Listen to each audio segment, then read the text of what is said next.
నా పేరు doctor CL Venkatrao.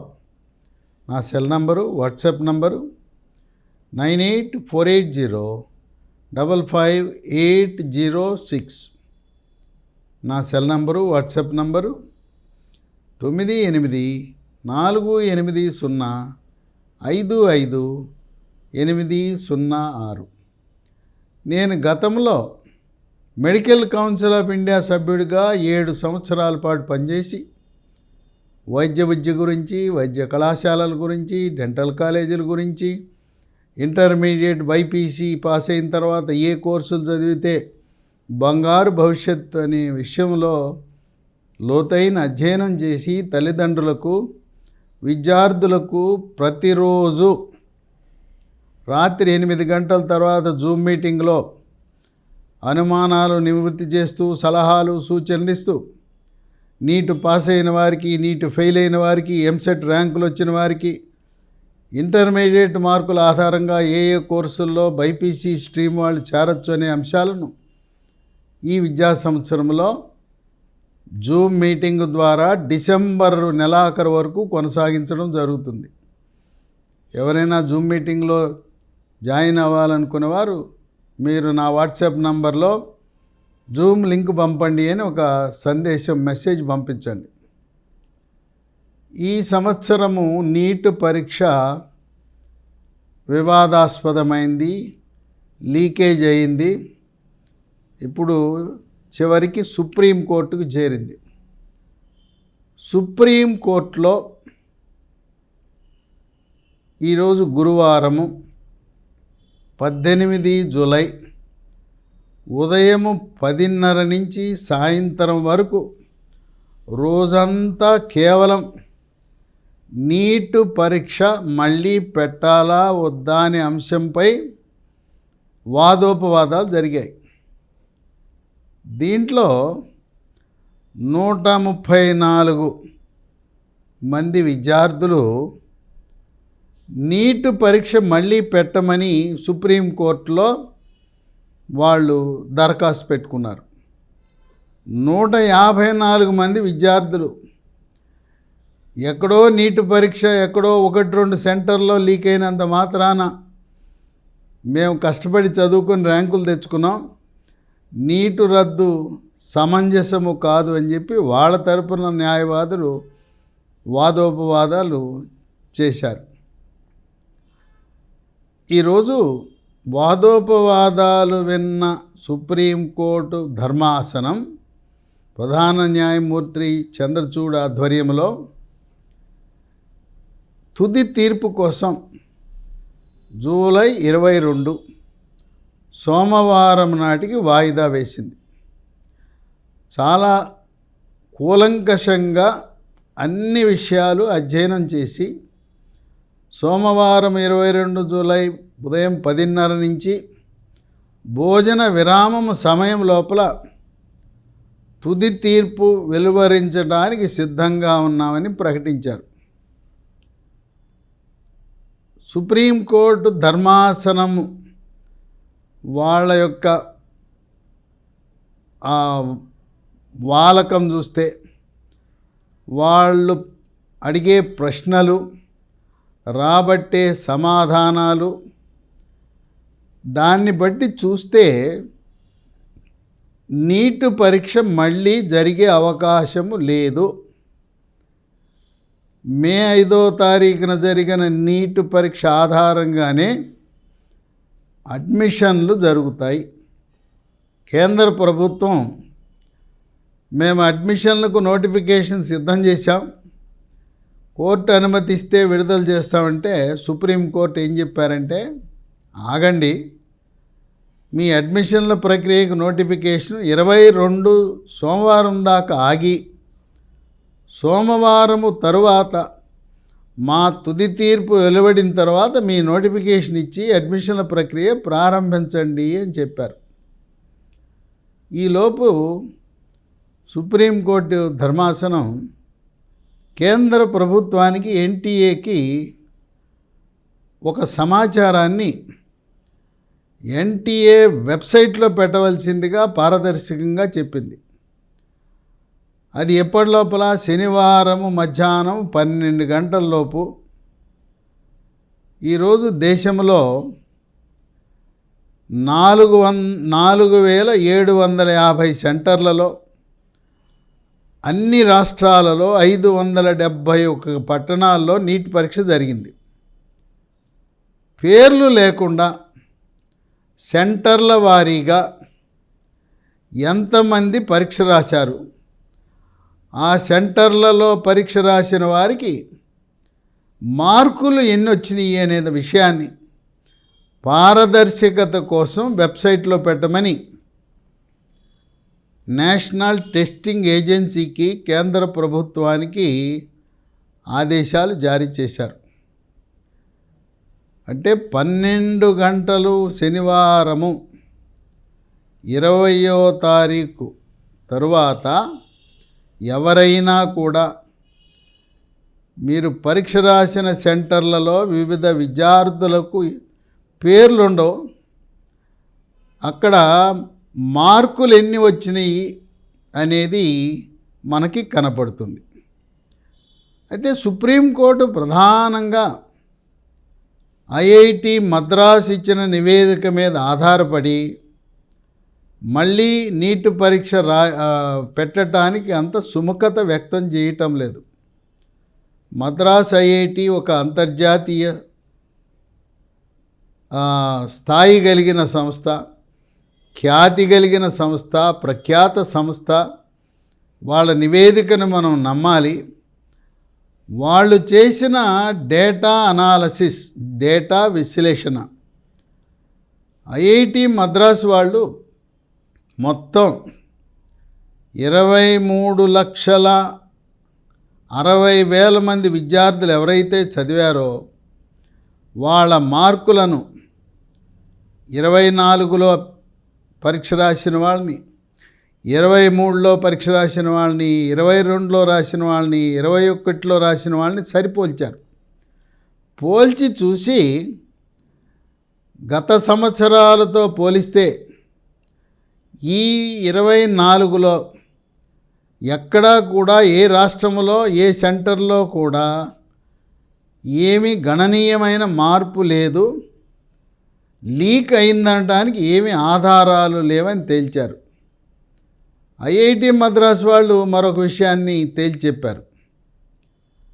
550 నుంచి 720 మార్కులు వచ్చిన వాళ్ళు 2022లో 49,000 విద్యార్థులు ఉన్నారు.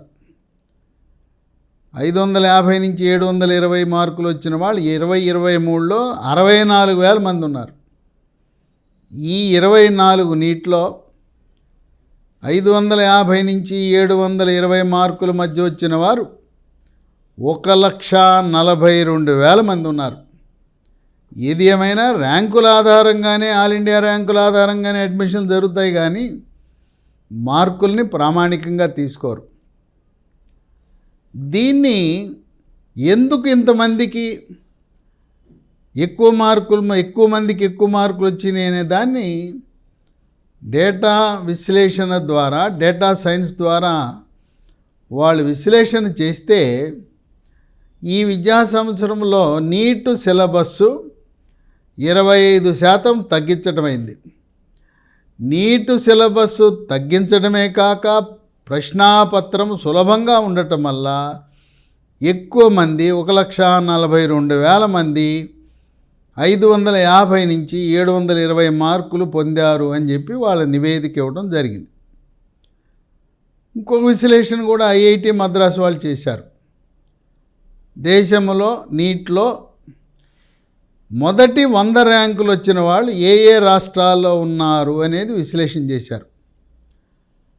ఈ 100 ర్యాంకుల వాళ్ళని చూస్తే ఈ 100 ర్యాంకులో 61 మందికి 720 మార్కులు వచ్చినాయి. మొత్తం టాప్ ర్యాంక్ వచ్చిన 100 మందిని విశ్లేషణ చేస్తే ఆ 100 మంది 18 రాష్ట్రాలకు చెందినవారు, 56 పట్టణాలకు చెందినవారు, అలాగే 95 సెంటర్లకు సంబంధించిన వారు ఉన్నారు. ఇక వివిధ రాష్ట్రాలలో టాప్ 100 ర్యాంకులకు చెందిన వారు ఏ రాష్ట్రాల్లో ఉన్నారంటే బీహార్లో 7, ఆంధ్రప్రదేశ్లో 7, హర్యానాలో 4, ఢిల్లీలో 3, కర్ణాటకలో 6, మహారాష్ట్రలో 12 మంది, రాజస్థాన్లో 19 మంది, తమిళనాడులో 8 మంది, ఉత్తరప్రదేశ్లో 6, వెస్ట్ బెంగాల్లో 5. ఈ విధంగా దేశమంతా కూడా టాప్ 100 మంది వివిధ రాష్ట్రాలకు చెందిన వారు ఉన్నారు. లీక్ అయింది మాత్రం కేంద్ర ప్రభుత్వం, ఎన్టీఏ, సిబిఐ కూడా 2 సిటీలలో పేపర్ లీక్ అయిందని నిర్ధారణ చేసింది. పాట్నాలో, జార్ఖండ్లో హజారీబాగ్ అనే పట్టణంలో 2 చోట్ల లీక్ అయింది అనేది వాస్తవం. అయితే లీక్ అయింది కేవలం 225 మందికి మాత్రమే లీక్ అయిందని, ఈ 225 మందికి లీక్ అయితే వాళ్ళలో అడ్మిషన్ అవకాశం ఉంది ఒక్కరికి మాత్రమే అని నివేదిక తెలియజేస్తూ ఉంది. భారతదేశంలో నీట్ పరీక్షను 23,60,000 మంది రాశారు. 4,750 సెంటర్లలో 571 పట్టణాల్లో నిర్వహించారు. ఇంకో విశేషం ఏంటంటే సెంటర్ అనేది సిటీ తెలుసు మనకి.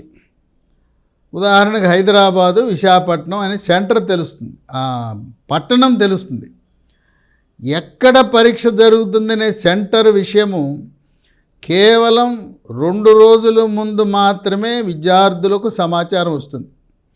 అంటే ఆ సెంటర్ నిర్వాహకులతో కుమ్మక్కు కాకుండా ముందస్తుగానే సెంటర్ని తెలియజేయరు.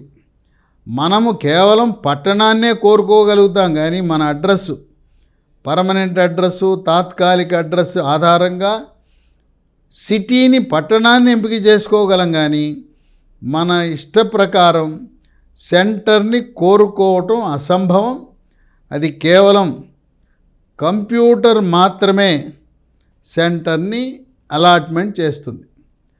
మార్చిలో ఈ ఎన్టీఏ వెబ్సైట్లో ఎవరైనా తప్పులు చేసి ఉంటే, తప్పుడు సమాచారం ఇచ్చుంటే మార్పులు చేయటానికి ఒక అవకాశం ఇచ్చారు. దానికి పరీక్షా ఫలితానికి ఎటువంటి సంబంధం లేదు. అయితే గతంలో లేని విధంగా ఏప్రిల్ నెలలో ఒక 2 రోజుల పాటు మళ్ళీ కొత్త దరఖాస్తులు పెట్టుకోవడానికి అవకాశం ఇచ్చారు.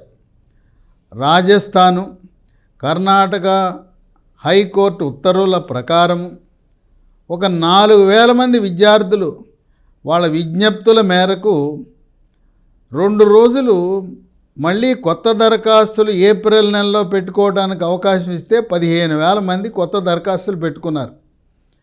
ఆ దరఖాస్తులు పెట్టుకున్న వాళ్ళలో 15,000 మంది కొత్తగా పెట్టుకుంటే దాంట్లో 12,500 మందికి అర్హత మార్కులు కూడా రాలా, నీటు ఫెయిల్ అయ్యారు.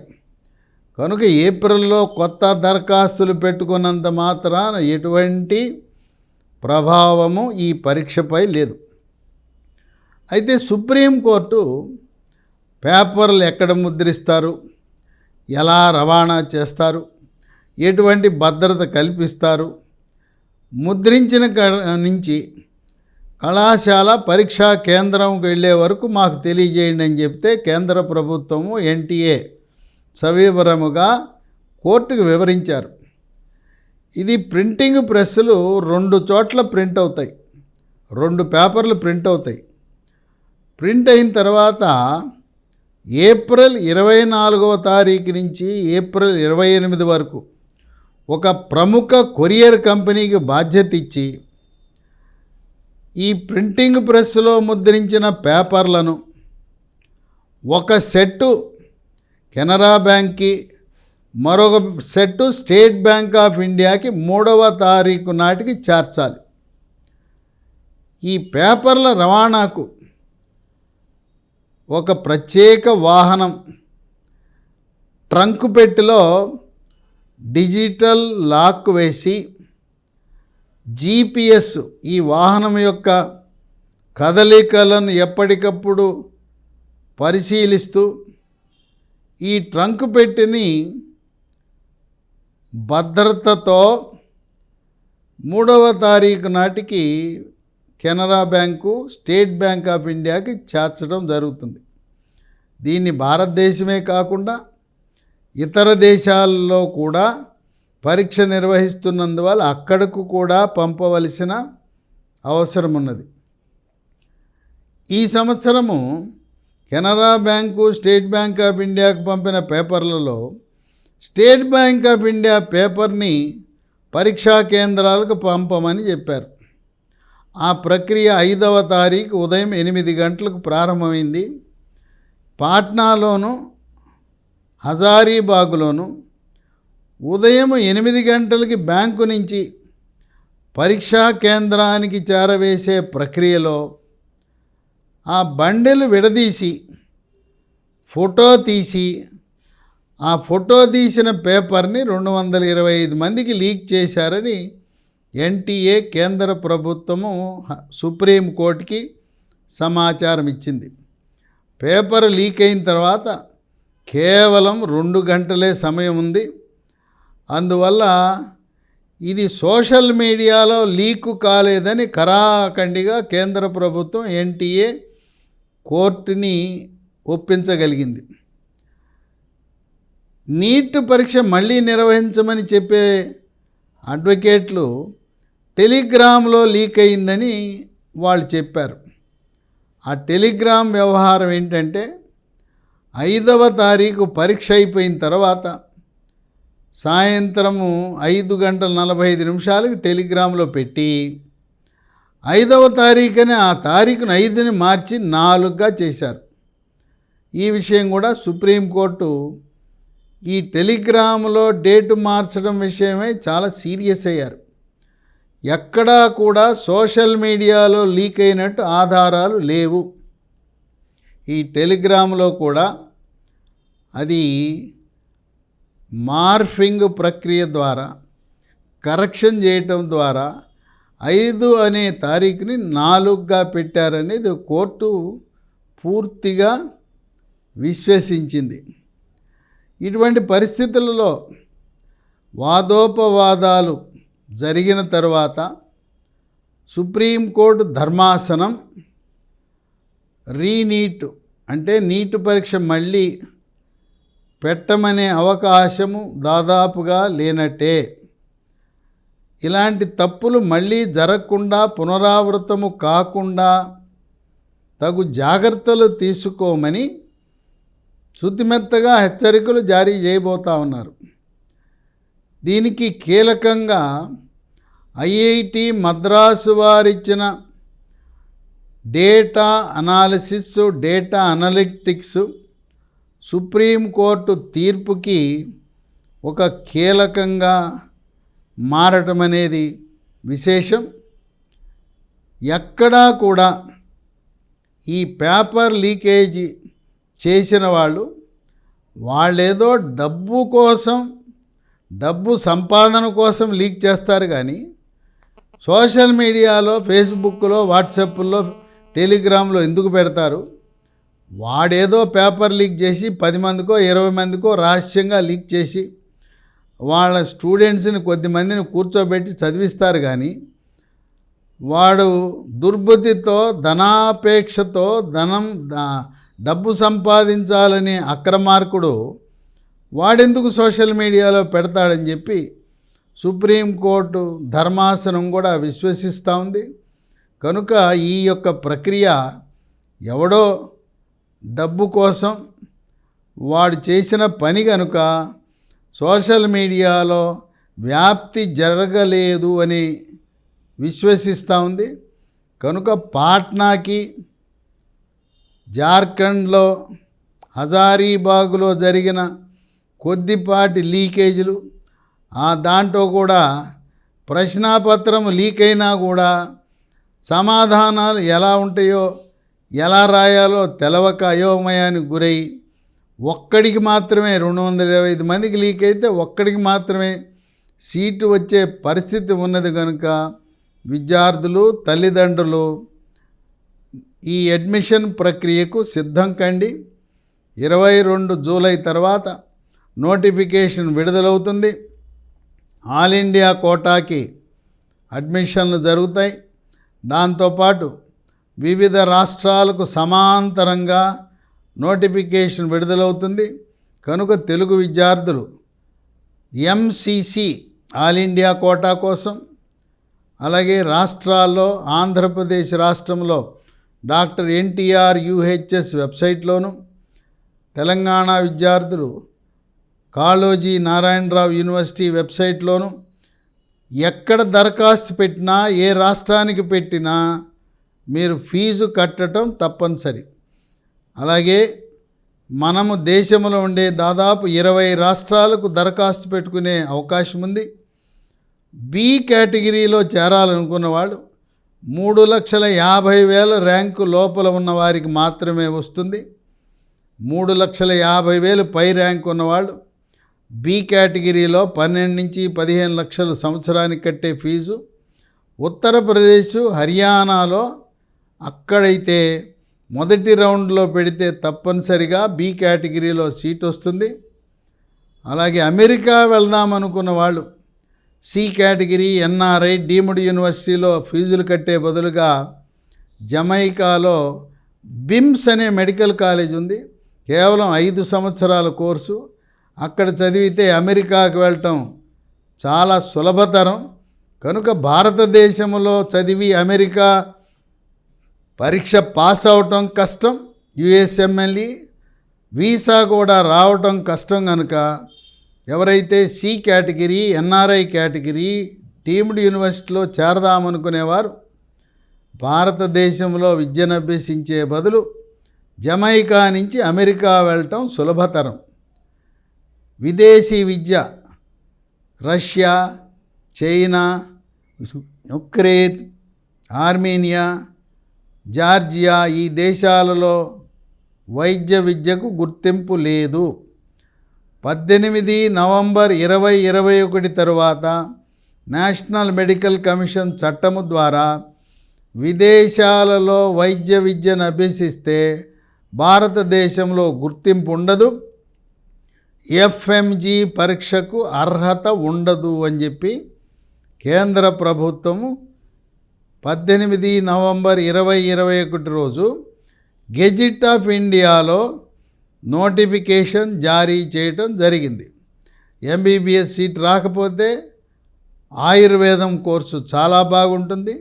ఆయుర్వేదం రాని వాళ్ళు హోమియోపతి, నీట్తో సంబంధం లేకుండా న్యాచురోపతి డాక్టర్ కోర్సు చేరచ్చు. నీట్ ఫెయిల్ అయిన వారు, ఎంసెట్ అర్హత సాధించిన వారు, ఇంటర్మీడియట్ మార్కుల ఆధారంగా బీఎస్సీ ఆడపిల్లలైతే బీఎస్సీ నర్సింగ్, మగపిల్లలు ఆడపిల్లలు BSc paramedical courses, allied health sciences బంగారు భవిష్యత్తు ఉంటుంది. అల్లైడ్ హెల్త్ సైన్సెస్ 4 సంవత్సరాల కోర్సు, 3 సంవత్సరాలు చదువు, సంవత్సరం ఇంటర్న్షిప్, 100కి 100 జాబ్ గ్యారంటీ ఉన్న కోర్సులు బీఎస్సీ అల్లైడ్ హెల్త్ సైన్సెస్. సోమవారం 22 జూలై సుప్రీంకోర్టు తీర్పు అనేది లాంఛనమే. నీటు పరీక్ష మళ్ళీ జరిగే అవకాశం ఏమాత్రమూ లేదు. వాదోపవాదాలు పూర్తయిన తర్వాత సుప్రీంకోర్టు ధర్మాసనము ఈ లీకేజీ కేవలం పరిమితంగా జరిగింది, ఆ పరిమితంగా జరిగిన విద్యార్థులను గుర్తించాం, వాళ్ళు లబ్ధి పొందిన దాఖలాలు లేవు, అందువల్ల దీంట్లో స్పష్టత రాబోతుంది. సోమవారం 22 జూలై లాంఛనంగా సుప్రీంకోర్టు ధర్మాసనం మేము రీనీట్ పరీక్ష జరపము, ఉన్న ర్యాంకులతోనే అడ్మిషన్ల ప్రక్రియ ప్రారంభించి చేస్తూ భవిష్యత్తులో ఇటువంటి లోపాలు జరగకుండా కాపాడుకోమని తీర్పు ఇచ్చే అవకాశము ఉన్నది. మీకు ఇంకేమైనా అనుమానాలుంటే జూమ్ మీటింగ్లో జాయిన్ అయ్యి మీ అనుమానాలను నివృత్తి చేసుకోవచ్చు. సర్వము ఎంబీబీఎస్ఏ కాదు, ఎంబీబీఎస్ రాకపోయినా అనేకమైన ప్రత్యామ్నాయ కోర్సుల ద్వారా మీరు జీవితంలో రాణించవచ్చు. సాంప్రదాయ కోర్సులైన పాత 60 ఏళ్ళ నుంచి నిర్వహిస్తున్న కోర్సుల్లో మీరు చేరవద్దు. వాటిలో చేరితే మీకు ప్రభుత్వ ప్రైవేట్ ఉద్యోగాలు రావు. చేరకూడని కోర్సులు veterinary, agriculture, horticulture, fisheries, forest, biotechnology, food science, forensic science, B pharmacy, pharma D, physiotherapy ఇలాంటి కోర్సులు చదివితే మీకు ప్రైవేటు గవర్నమెంట్లో ఉద్యోగాలు రావు. కనుక ఆ కోర్సుల జోలికి వెళ్ళొద్దు. సీటు వచ్చినా వాటిలో చేరద్దు. ఎంసెట్ ఆధారంగా బీఎస్సీ అలైడ్ హెల్త్ సైన్సెస్, ఆడపిల్లలైతే బీఎస్సీ నర్సింగ్ చదవండి. మీరందరూ కూడా ప్రయోజకులై కోటి విద్యలు కూటి కొరకే అనేది మరవక మనకు ఉపయోగపడి ఉద్యోగం వచ్చే కోర్సును మాత్రమే ఎంపిక చేసుకోండి.